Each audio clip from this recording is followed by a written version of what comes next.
अस्सलामुअलैकुम dear viewers, welcome back to my channel. जैसा कि हम लोग प्रीवियस वीडियो में हमने एनालिटिकल रीजनिंग के कुछ क्वेश्चन किए थे। पहली वीडियो में हम लोगों ने, अगर अभी तक आपने वो वीडियोस नहीं देखी तो प्लीज़ देखें, वो आपके लिए बहुत ही ज़्यादा हेल्पफुल भी होंगी और ये वाली वीडियो अंडरस्टैंड करने में भी बहुत हेल्प देगी। लेकिन इंशाल्लाह इसमें भी मैं आपको बहुत ज़्यादा ऐसी चीज़ें बता दूंगा कि अगर आपने वो नहीं भी देखी तो आप के लिए ये वीडियो भी एनालिटिकल रीजनिंग क्वेश्चन को अंडरस्टैंड करने में बहुत हेल्पफुल होगी। तो प्रीवियस वीडियो में हम लोगों ने ग्रुपिंग को समझा था कि ग्रुपिंग क्या होती है, एनालिटिकल रीजनिंग में ग्रुपिंग वाले क्वेश्चन को कैसे हम आइडेंटिफाई करते हैं, और ग्रुपिंग वाले क्वेश्चन के लिए फिर हमने उसका प्रॉपर तौर पे टेबल बना के स्केचिंग करना और उसके अंदर से डिफरेंट चीज़ों को इन्फर करना, यानी उसमें से डिडक्शन करना सीखा था।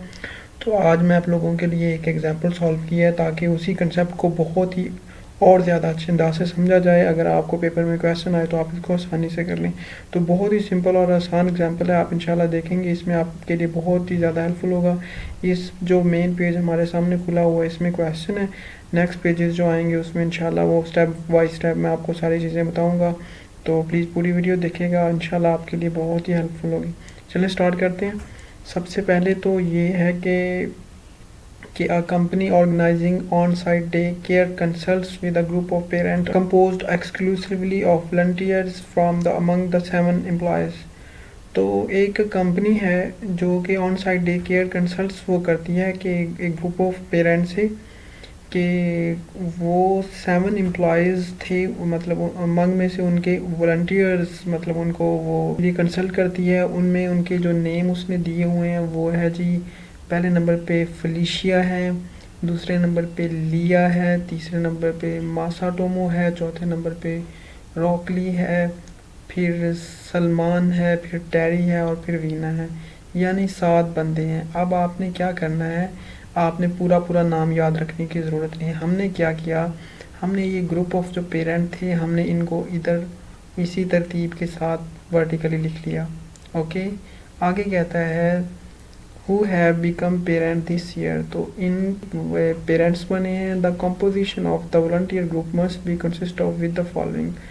तो जो इनकी कंपोजिशन बननी है वो अकॉर्डिंग टू फॉलोइंग रूल्स के मुताबिक बननी है। बहुत इंपॉर्टेंट। अब आपके समझने वाला ये क्वेश्चन है कि हमने क्या किया, हमें बता दिया गया है कि एक ग्रुप ऑफ पेरेंट्स हैं जिनके नाम है FLMRSTV। ओके, अब इनमें से कुछ वॉलंटियर्स ग्रुप को हम सिलेक्ट करेंगे एज ए वॉलंटियर के तौर पे, यानी कि 7 बंदों में से सारे तो नहीं एज ए वॉलंटियर यूज़ होंगे, लेकिन वॉलंटियर जो इनमें से कुछ सिलेक्ट किए जाएंगे। तो उसके लिए उसने कुछ कंडीशन दी हैं, जैसे कि कहता है कि इफ़ आर यानी रॉकली वॉलंटियर्स देन, कि अगर आप आर को लेंगे तो एम भी आएगा। तो इससे हम लोगों ने एक और चीज़ अखज़ की जिसको इक्विवेलेंट रूल्स कहते हैं। मैंने आपको प्रीवियस वीडियो में बताया था कि अगर जो इनकी कंडीशन में इफ़ आता है तो उसके अंदर हम इक्विवेलेंट रूल लगाते हैं फिर, कि अगर आर है तो एम आएगा। तो इसका मतलब है कि अगर एम फिर नहीं आएगा तो फिर आर भी नहीं आएगा।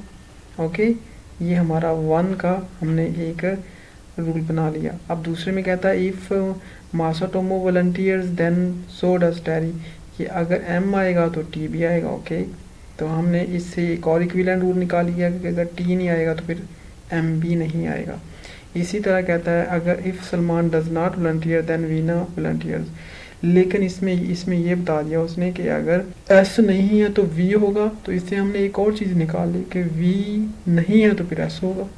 जाहिर बात है, इक्विवेलेंट रूल लगाना इफ़ वाले सेंटेंस बहुत ही आसान। इसमें इक्विवेलेंट रूल कुछ चीज़ें उसने आपको देनी है, दूसरी चीज़ आपने खुद फर्ज कर लेनी है, यानी इक्विवेलेंट रूल लगा लेना इफ़ वाले क्वेश्चन में।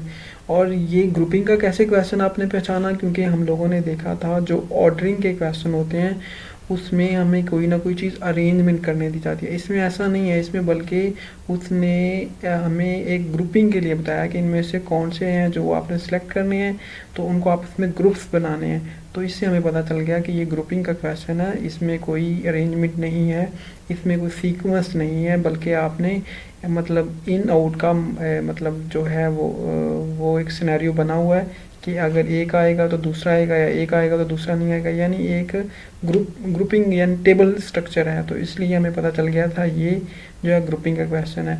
और दूसरा हमने इक्विवेलेंट रूल इफ़ वाले में, वो तो ऑर्डरिंग में आए या इसमें ग्रुपिंग में आए, इफ़ में ये जो है इक्विवेलेंट रूल तो आएगा कि एक चीज़ दी दूसरी हमने फ़र्ज़ कर लेनी है। आगे मैं आपको पेजेस में दिखाता हूँ कि इससे हम क्या डिडक्शन करते हैं और फिर इंशाल्लाह हम एक क्वेश्चन लेकर उसको सॉल्व करते हैं। पेज में देखें वही बात जो की हुई है कि इसने कि हमें कैसे पता चला कि ये ग्रुपिंग है ये ऑर्डरिंग नहीं है। तो हमने सिंपल देखा कि नो अरेंजमेंट है और सीक्वेंस ऑफ एनी काइंड, तो इसका मतलब है ये ग्रुपिंग का क्वेश्चन। अगर अरेंजमेंट या कोई सीक्वेंस होती तो फिर ये ग्रुपिंग का नहीं होता बल्कि सीक्वेंस का होता। ये जो हम लोगों ने उसका जो वर्टिकली हॉरिजेंटली हमने उसका स्केच अपनी स्टेटमेंट को दे के खींचा, तो वो है जो मैंने आपको उसी पहले पेज में दिखा दिया था, लेकिन मैं आपको थोड़ा सा आगे दोबारा रिपीट करवा रहा हूँ।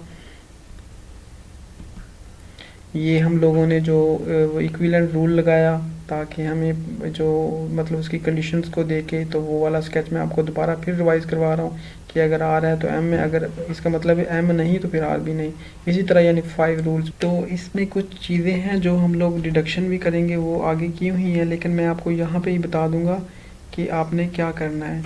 तो वो बताता है कि आप यहाँ पे डिडक्शन कुछ किए हैं, तो यानी क्वेश्चन में जाने से पहले हम लोग कुछ चीज़ें डिडक्शन करेंगे कि यानी ये इन्फॉर्मेशन हमारे पास तो मतलब क्वेश्चन में दी हुई है और ये भी हमने ड्रा कर लिया था उसका स्केच, लेकिन कुछ चीज़ें हम लोगों ने इन्हीं रूल्स को देख के इसमें से और निकालनी है। वो क्या, वो देखें।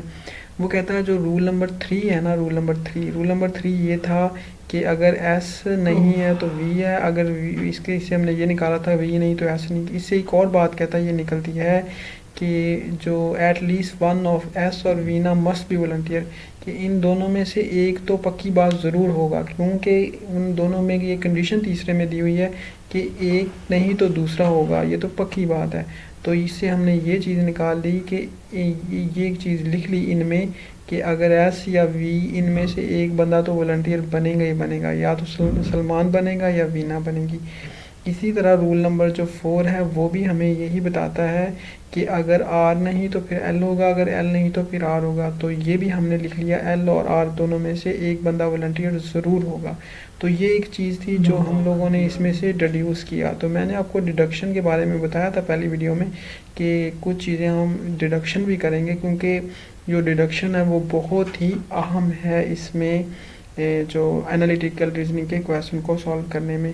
तो इंशाल्लाह चलें अब हम लोग क्वेश्चन पे जाते हैं, तो आप साथ रहिएगा। बहुत ही इम्पोर्टेंट क्वेश्चन है और आपके लिए इंशाल्लाह ग्रुपिंग को समझने में बहुत ही हेल्प करें। ले जी, अब जो मेन क्वेश्चन है वो हमारा आ चुका है कि अब क्वेश्चन को देखेंगे। कहता है which one of the following could be a complete and accurate list of volunteer. तो वॉलंटियर्स जो हैं हमारे पास उसने 5 दिए हुए हैं। अब इनको सॉल्व करने का जो सबसे अच्छा तरीका होता है ना, आप कोई भी एनालिटिकल आपके सामने क्वेश्चन आ जाता है तो एलिमिनेशन मेथड आपने लगाना। अब एलिमिनेशन मेथड क्या होता है? एलिमिनेशन मेथड ये होता है कि आपने बजाय इसके कि इनमें से हर एक स्टेटमेंट को यानी पहला ए पकड़ें और फिर 5 रूल चेक करें, फिर दूसरा पकड़ें 5 रूल चेक करें, आप इसको करें कि आप हर रूल के साथ ना इन 5 को पढ़ते जाएं और जो जिस रूल को फॉलो नहीं करता उसको आप कैंसिल करते जाएं।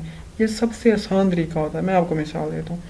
अब रूल नंबर 1 है ना, हमने देखा कि अब हमें पता है कि जो if R is in then जो है एम भी इन होगा, ठीक है, ऐसे ही है ना। तो अब इनमें से हमने पहले दूसरे तीसरे चौथे को देखें, आप डी को, तो डी में देखें कि आर है ना, तो इसमें एम नहीं है, इसका मतलब है कि ये स्टेटमेंट पूरी कैंसिल होगी। ओके, अब हमने सिंपल जो पहला रूल लगा के हम लोगों ने उसको उससे इन 5 में से जब पढ़ा तो ये चीज़ ये फॉलो नहीं कर रहा। अब हम दूसरे की तरफ बढ़ते हैं कि दूसरा जो रूल है वो हमें किसको एलिमिनेट करने में मदद देता है। यानी पहला रूल पढ़ा तो ये कैंसिल कर दिया आपने। ओके, तो अब हम दूसरे को पढ़ते हैं। कहता है ये मेसाटोमो इज़ इन दैट देन टेरी, तो हमें पता है कि अगर एम है तो टी है। ओके, तो अगर टी नहीं तो एम भी नहीं।